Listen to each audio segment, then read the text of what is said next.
IELTS speaking এ অনেকেই একটা বড় ভুল করে থাকে। সেটা হচ্ছে কোয়েশ্চেন না বুঝে আনসার করা। অনেকে মনে করে যে আমি যা জানি তাই বলে দেই। কোয়েশ্চেন ভালো করে বুঝার দরকার নেই। অথচ এটা খুবই ভুল একটা কনসেপ্ট। বরং যে জিনিসটা করতে হবে সেটা হলো আগে ভালো করে কোয়েশ্চেনটা বুঝতে হবে, তারপর আনসার করতে হবে। কেন? কারণ এক্সামিনার আপনার টাস্ক রেসপন্স দেখবে।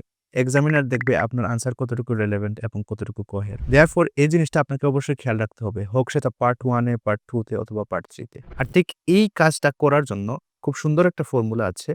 এই ফর্মুলাটা এখন আপনাদের সাথে শেয়ার করব। যদি এই ছোট্ট ফর্মুলাটা আপনি মনে রাখতে পারেন, তাহলে ইনশাআল্লাহ খুব সহজেই আপনি ডিরেক্টলি কোয়েশ্চেন বুঝে আনসার করতে পারবেন। সেটা হলো এটা যে ১ম এ ডিরেক্টলি আনসার দ্য কোয়েশ্চেন এবং কোয়েশ্চেনটাকে ডিরেক্টলি আনসার করতে গেলে ১ম এই আপনাকে যে কাজটা করতে হবে সেটা হচ্ছে কোয়েশ্চেনটা ভালো করে বুঝতে হবে। আপনি কোয়েশ্চেনটা ভালো করে বুঝবেন। তারপর আপনি এটাকে ডিরেক্টলি আনসার করবেন। তারপর যদি পসিবল হয় এটাকে এক্সপ্লেইন করবেন এবং এক্সাম্পল দিবেন। আমি একটা এক্সাম্পল দিচ্ছি এখনই। যেমন এক্সামিনার আপনাকে প্রশ্ন করতে পারে, "do you know how to swim?" আপনি ১ম এই বলে দিবেন, "yes, I know how to swim" অথবা "no, I don't know how to swim." তারপর আপনার যদি আনসার হয় ইয়েস, আপনি এটাকে একটু এক্সপ্লেইন করবেন। আপনি বলবেন এরকম যে, "I know how to swim. I learned it when I was a child and my father taught it to me."